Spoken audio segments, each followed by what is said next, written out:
Mana orang Malaysia. Umur Nabi berapa?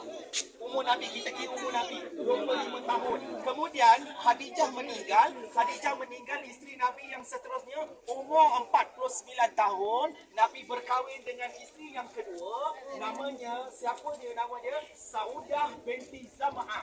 Saudah binti Zam'ah. Kemudian yang seterusnya umur Nabi 50 tahun. Nabi berkahwin dengan Aisyah binti Abu Bakar. Umur Nabi 50 tahun, Nabi berkahwin dengan Aisyah binti Abu Bakar. Umur Nabi 54 tahun. Nabi berkahwin dengan Hafsah binti Umar. Siapa Hafsah ni? Anak Saidina Umar. Boleh? So isteri Nabi yang kelima, umur Nabi 56 tahun. Pada bulan Ramadan, Nabi berkahwin dengan Zainab binti Huzaimah. Umur Nabi 56 tahun. Isteri Nabi yang keenam, Nabi berkahwin dengan Ummu Salamah. Okey? Lain. Salamah. Isteri Nabi yang ketujuh, Nabi kahwin umur 57 tahun, namanya Zainab binti Jahshu. Umur Nabi 57 tahun, Nabi berkahwin dengan Ummul Habibah. 57 tahun. Umur Nabi 58 tahun, Nabi berkahwin dengan Juwairiyah. Umur Nabi 59 tahun, Nabi berkahwin dengan Safiyah binti Huyai Al-Akhtab. Ini isteri Nabi yang ke-10. Safiyah binti Huyai Al-Akhtab, satu-satunya isteri Nabi di kalangan orang yang berbangsa Yahudi. Boleh? Isteri Nabi yang ke-10 yang Nabi kahwini. Dan isteri Nabi yang ke-11 namanya Maimunah binti Harith. Nabi kahwin ketika umur Nabi 59 tahun. Maimunah binti Harith, Nabi kahwini umur Nabi 59 tahun. Lepas Nabi kahwin dengan Maimunah, turun ayat yang melarang Nabi daripada berkahwin lagi. Faham? Ulang. Okey, Muslim hanya. Bismillah. So, tuan-tuan, ada berapa semua sekali? Ada 11. So, Maimunah binti Harith, bagi fokus kepada isteri Nabi yang ke-11. Maimunah binti Harith, dia ada adik-beradik. Namanya Ummul Fadlu. Okey, Ummul Fadlu ni tuan-tuan, dia ada adik-beradik. Ummul Fadlu ni siapa? Dia adalah emak kepada Abdullah bin Abbas. Sebab itu saya kata, jadi Ummul Fadlu dengan Maimunah binti Harith adik-beradik. Jadi bila mana Abbas ini jadinya siapa? Dia kiranya anak saudara kepada Nabi SAW.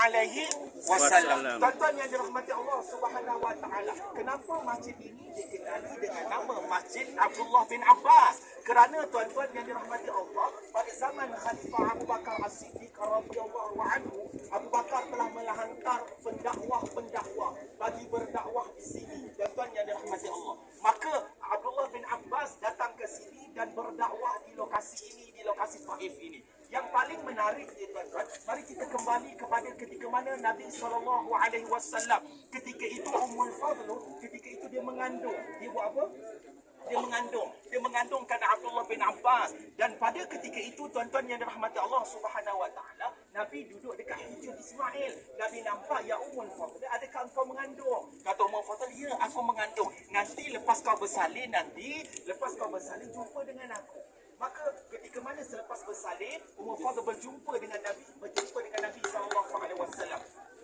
Abdullah bin Abbas lahir 3 tahun sebelum hijrah. Bermakna Abdullah bin Abbas lahir pada tahun ke-10 kenabian Nabi, ketika mana Nabi masih lagi berada di Mekah. Bermakna waktu itu umur Nabi, kalau kita kira, umur Nabi 50 tahun. Abdullah bin Abbas baru lahir. Umur Nabi dah 50 tahun. Bila Nabi berhijrah, bermakna umur Abdullah bin Abbas berapa tahun? 15. 3 tahun. Kan 3 tahun. 3 tahun. Boleh? So tuan-tuan mata Allah Subhanahu Wa Taala, ketika Abdullah bin Abbas dilahirkan, dibawa berjumpa dengan Nabi SAW.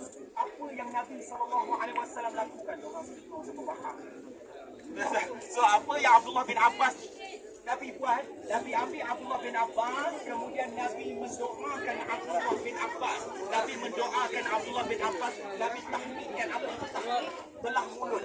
Nabi ambil tak akan ambil kurma, lepas tu Nabi berlalu di langit-langit. Abdullah bin Abbas. Tuan-tuan yang dirahmati Allah, bermakna air liur Nabi ada dalam mulut Abdullah bin Abbas radhiyallahu anhu. Maka Abdullah bin Abbas tumbuh sebagai manusia, tuan-tuan. Pada zaman beliau dikenali orang yang paling hebat, paling memahami berkaitan tentang Al-Quran. Kehebatan Abdullah bin Abbas ini dikenali sebagai ahli tafsir. Mufassirun, di antara mufassir ahli-ahli tafsir yang sangat hebat. Tuan-tuan yang dirahmati Allah Subhanahu wa taala. Satu hari waktu itu Abdullah bin Abbas umurnya masih kecil. Dia pergi dekat rumah Maimunah binti Harith. Dia nak numpang dekat rumah makcik dia. Dia nak pergi ke rumah makcik dia. Bukan sebab dia nak main game. Tak.